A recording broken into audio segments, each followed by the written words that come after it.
Dahil walang doktor sa nayon, pumunta ang kapitan sa bayan para kumuha ng isa. Para mapatili siya, mahigit 100 mga taga-nayon ang nagsabwatan para lokohin siya. Kahit pa ang pagpapaalok ng magandang dalaga sa nayon. Tanungin mo, sino kaya ang hindi maloloko? Sa liblib na baryo na ito, ang minahan ng ikinabubuhay ng mga taga-baryo sa loob ng maraming henerasyon. Hanggang sa isang araw, tuluyan na itong naubos. Bigla na lang nawalan ng hanap buhay ang mga taga-baryo. Karamihan ay nagtrabaho na sa bayan. Ang mga ayaw naman, saka na lang umaasa sa ayuda para mabuhay. Pero ang perang yun, hindi naman sapat para mabuhay ng maayos.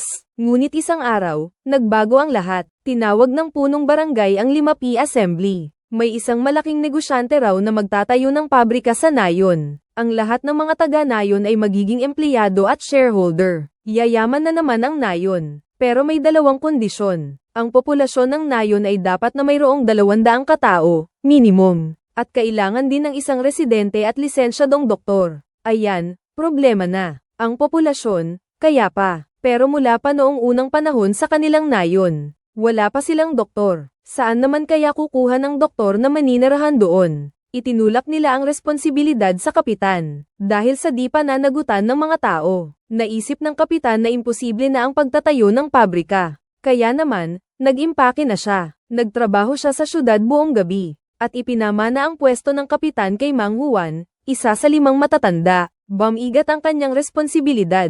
Doon lamang napagtanto ni Mang Juan kung gaano kahirap ang pagiging kapitan. Nag-isip siya buong gabi. Kailangan niyang gampanan ang tungkulin. Unang araw niya bilang kapitan. Agad siyang nagpa-post ng anunsyo ng trabaho online. Ganito ang laman. Isang doktor ang kailangan. Sahod 6 ni 26. May 5 insurances at 1 fund. 602 inches 2.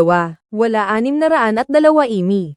18 oras ang trabaho kada araw. Tumawa ang mga doktor na nakakita ng anunsyong ito. Hindi ito tatanggapin kahit ng aso. Lumipas na ang 1 linggo. Kahit ibaba pa ni Mang Juan ang requirement niya hanggang maging veterinaryo lang, wala pa ring nag-a-apply. Pinara ng traffic enforcer sa bayan ng isang sasakyan na lumalabag sa batas trapiko. Pakiusap ng driver na palampasin na lang siya. Doktor po ako. May emergency po kaya medyo binilisan ko ang pagmamaneho. Ano, doktor? Oo, pulis. Siya yung dating kapitan ng barangay na nagtatrabaho sa syudad.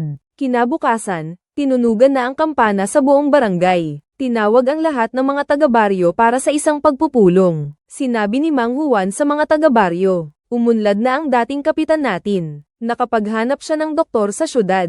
Pero 1 buwan lang daw ang pamamalagi nito rito. Ang requirement sa pagpapatayo ng pabrika ay kailangang manatili siya rito. Kaya kailangan nating humanap ng paraan para may pirma siya sa pangmatagalang kontrata. Kung hindi, papatayin natin ang mga binti niya. Basta kailangan nating mapanatili ang doktor. Kapag natapos na ang pagpapatayo ng pabrika, tatawagin na natin ang mga bata para magtrabaho. Ipapasok natin sila sa 976 para mabuhay tayo. Malakas na palakpakan ang ibinigay ng mga taga-baryo. Ipinapakita ko ang buong suporta kay Mang Juan. 2 araw na lang, darating na ang doktor. Nagpatulong si Mang Juan kina Wolang at Feng ng magdamag. Nagsimulang gumawa ng plano. Pagkatapos ng buong gabing pag-uusap, ganito ang plano. Plano 1. Planong pagpapaulan ng pera. Sadyang magtatapon ng pera sa dadaanan ng doktor, para araw-araw siyang makakapulot ng pera. Plano 2, ayon sa kanyang hilig. Nalaman nila sa Facebook ng doktor, na mahilig pala ito sa paglalaro ng cricket. Kaya naman nagsimula ang buong nayon na gumawa ng mga gamit sa cricket at mag-ayos ng laruan. At nag-organisa pa ng isang cricket team. Plano 3, pakikinig sa usapan. Para malaman kung ano ang mga hindi pagkagusto ng doktor sa nayon. Naglagay si Mang Wang ng isang bagang device sa tirahan ng doktor. Pinaalalahanan ni Wolang si Mang Wang. Illegal ang pag-eavesdrop. Hay, hindi mo yan maintindihan. Pag natuklasan na niya, saka lang yun illegal. Parang may point ka ah. Gamit ang 3 planong ito, tiyak na hindi hahayaan ng doktor na umalis sa nayon. Kung hindi pa rin gumana, ipaglalaban natin ang kagandahan ng nayon para akitin siya. Kung hindi pa rin gumana, pipilitin na lang nating putulin ang mga binti niya. Ngayon ang araw ng pagdating ng doktor. Si Mang Juan mismo ang sumalubong sa istasyon ng tren. Pagkababa pa lang ng doktor sa tren ay nagulat na siya. Napaklayo pala ng baryo na ito. Sabi ni Mang Juan, huwag kang magkamali. Ang aming nayon. ay may 20 kilometro pang lalakbayin. Sakay ng hiniram kong sasakyan kay Mang Juan. Pinagmamasdan ko ang mga nakakaakit na tanawin sa magkabilang gilid. Napabuntong hininga ang doktor. Medyo liblib nga, pero maganda naman ang tanawin. Mayabang na sabi ni Mang Wang. Aba, syempre, ayan na ang pinakasikat na tanawin sa aming nayon, landslide. Nakastock dyan yan simula nang may tayo ang nayon, hindi na gumagalaw. Kaya nga, humanap kami ng ibang daan sa nayon. Nagtayo kami ng cable car. Sumakay na sina Mang Wang at ang doktor. Medyo natatakot na tanong ng doktor. Delikado ba? Good luck sa iyo.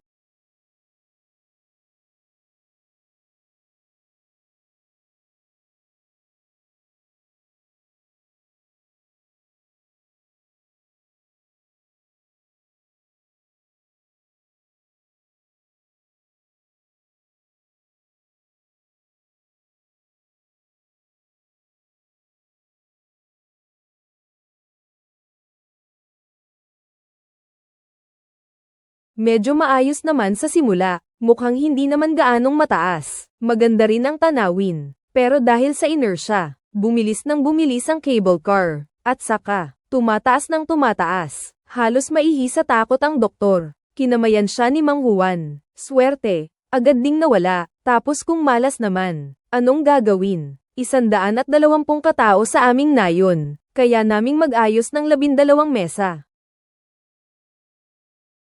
Mukhang swerte sila ngayong beses. Nakarating sila ng maayos sa nayon. Pagkagising ng doktor, naisip niyang hindi siya dapat magtagal doon. Sasabihan na sana niyang aalis na sila. Nang may makita siyang mga taong naglalaro ng cricket, sabi ni Mang Juan, ang pinakapaboritong laro sa nayon nila ay ang cricket. Biglang naengganyo ang doktor. Agad akong tumakbo para tingnan. Pero ang mga taga-baryo ay nagbihis lang ng mga kasuotan. Hindi naman nila natutunan kung paano maglaro ng cricket. Lagot na, mabubuko tayo.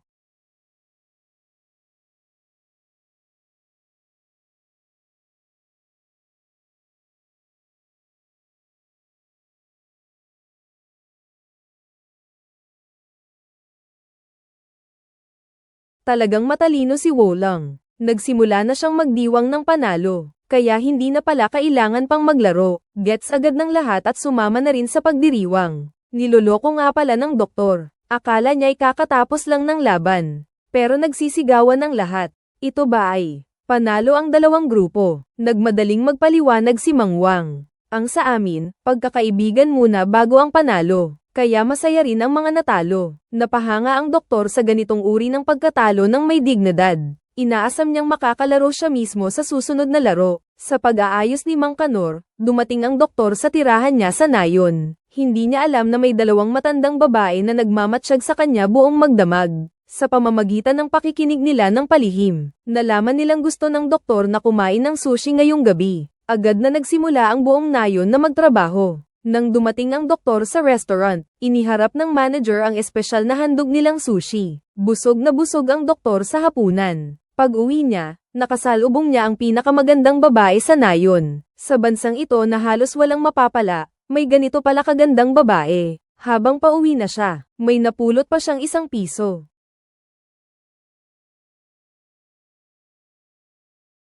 Ang mga pangyayari ngayong araw na ito, lubos na nakapaglinlang sa doktor. May paborito niyang laro ng cricket dito. Makakapulot ng pera, tapos may mga magagandang babae pa. Paraiso na talaga ito.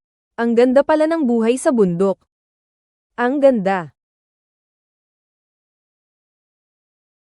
Pero kinaumagahan, nakita niyang mahaba ang pila sa harap ng klinika. Hindi pa kasi nakakakita ng doktor ang mga taga-baryo. Nahirapang makuha ito. Dapat lang sigurong magpatingin ng mabuti. Isang buong araw siyang nag-check up ng mga pasyente. Ang kakaiba-iba ng mga pasyente niya. Sabi ng isa, hindi niya makita ang tenga niya. Sabi naman ng isa, hindi niya marinig ang mata niya. Tapos may nagpa-check up pa ng buntis na tupa. Napagod na pagod ang doktor. Nireklamo niya kay Mang Juan. Wala man lang siyang pahinga buong araw. At mukhang wala namang alam ang mga taga-baryo pagdating sa pagpapagamot. Kaya nagduda na rin ang doktor. Kaya nag-organisa si Mang Juan ng pulong ng gabing iyon. At pinagsabihan ang mga taga-baryo. Alam kong hindi pa kayo nakakakita ng doktor. Pero sana naman, magpigil kayo kahit konti. 120 tao lang ang buong nayon. 80 agad ang pumunta sa doktor sa unang araw. Hindi ba matatakot ang mga tao dahil doon? Agad na nagpatupad si Mang Juan ng isang tuntunin. 1 tao lang ang pwedeng pumunta araw-araw. Kinabukasan, agad na tumawag si Mang Juan sa inspector. Sabi niya, may doktor na. Pwede nang magtayo ng pabrika. Pero sabi ng nasa datos, 120 lang kayo. Hindi umabot sa 200 na hinihingi. Pinagtibay ni Mang Juan na lumang datos na iyon. Ang mga nagtatrabaho sa ibang lugar ay umuwi na. Ang barangay namin ngayon ay may 250 katao. Sige, naniniwala na ako. Pero sasabihin ko sa iyo ang totoo. Ang pagtatayo ng pabrika ay nasa pagitan ng inyong barangay at ng katabing barangay. Ang katabing barangay ay may 50,000. Kung isasama pa natin ang mga hindi pa ipinapanganak, maaari tayong umabot ng mahigit 1,000,000. Ang ibig kong sabihin ay 50,000 euros. Naintindihan ni Mang Juan na panunuhol ito sa kanya. 50,000 euros lang naman. Mayroon din kami. Nakitang handang suolen ni Mang Juan. Ang inspektor, sinabing pupunta sa nayon nila pagkaraan ng 1 linggo. Kung sakaling umabot nga sa 250 ang bilang, itayo ang pabrika sa inyo. Pero kailangan ay maayos ang lahat, lalo na ang 50,000. Binaba ni Mang Juan ang telepono, sobrang sakit ng ulo niya. 50,000 euro, wala talaga sila niyan. Si Mang Juan ay kailangan pang mag-apply ng loan sa bangko. Talagang malaking halaga ito. Kung sakaling tumakas ang doktor, wala na sigurong pag-asa. Pagkaraan ng 1 linggo, dumating ang inspektor para mag-inspeksyon. Ang una niyang dinala si Mang Juan ay sa isang restaurant. Ang lahat ng tao sa nayon ay nagpanggap na kumakain doon. Ang dami naman nating tao sa baryo. Ano? Tumayo ang inspector at pupunta sa ibang lugar para mag-inspeksyon. Pagkaalis pa lang niya, agad na nagpalit ng damit ang mga taga-baryo sa kainan.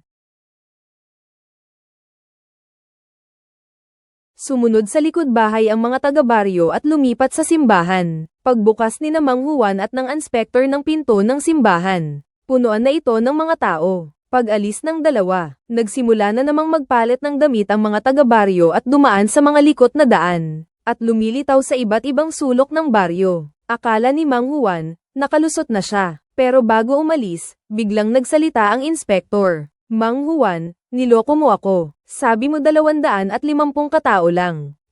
Kailangan pa ng 250 para dyan. Lubos na napahanga ang inspektor. Naipasa na ang pagsusulit sa populasyon. Susunod na kailangan ko lang ay makuha ang permanenteng kontrata ng doktor, at ang 50,000 euros na pautang, para makapagtayo na ng pabrika. Sa mga sumunod na araw, ang doktor ay masasabing malaya at walang problema. Isang pasyente lang ang kanyang tinatrito araw-araw. Kung anong gusto niyang kainin sa restaurant, iyon ang makakain niya. Araw-araw ay may napupulot na pera. Nagtayo pa ng antena ang mga taga-baryo. Sumabay sa doktor na manood ng laro ng cricket na hindi naman nila maintindihan, para tuluyang mapapayag siyang manatili. Pirmahan ang kontrata para sa permanenteng pagtira. Nakipaglapit sa kanya ang pinakamagandang babae sa baryo. Dahil dito, tuluyan ang naakit ang doktor. Mukhang sigurado na ang doktor. 50,000 euro na lang ang kulang para maipatayo ang pabrika. Pagkalipas ng ilang araw, may balita na sa loan. Hindi na aprubahan. Sinulatan mo ng pangsuhol sa opisyal ang layunin. Aba, maaprubahan pa kaya? Nagmadaling pumunta si Mang Juan kay Wolang para mag-usap. Sabi ni Wolang, antok na raw siya. Makipag-usap ka na lang sa asawa ko. Buong gabi nag-isip si Mang Juan at ang asawa niya pero wala silang maisip na paraan. Pero kinabukasan, naaprubahan naman ang loan.